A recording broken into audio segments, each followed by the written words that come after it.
Sri Aurobindo considers yoga to be, in a certain sense, applied psychology.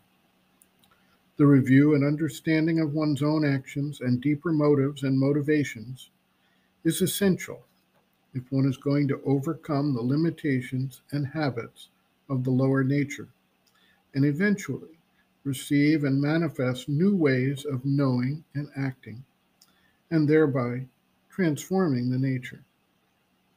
The resistance of the lower vital is a critical element that must be overcome. Sri Aurobindo provides insights to four of the most common forms that this resistance takes. Sri Aurobindo writes, quote, "In the nature, the resistance of the lower vital being takes certain characteristic forms which add to the confusion and to the difficulty of the transformation. It is necessary to outline some of these forms because they are sufficiently common, in some in a less, in others in a greater degree, to demand a strong and clear exposure. 1. A certain vanity and arrogance and self-assertive rajasic vehemence, which in this smaller vital being are, for those who have a pronounced strength in these parts, the deformation of the vital force and habit of leading and domination that certain qualities in the higher vital gave them.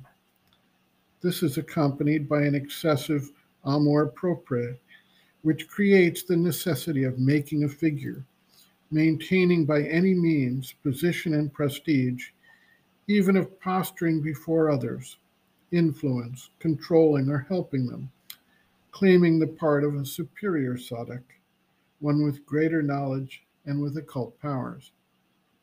2. Disobedience and indiscipline.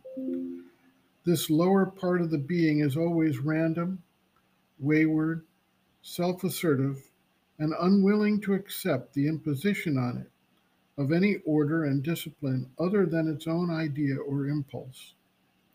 Its defects, even from the beginning, stand in the way of the efforts of the higher vital to impose on the nature a truly regenerating tapasya. 3.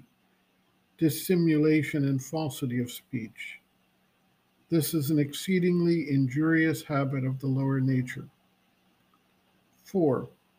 A dangerous habit of constant self-justification.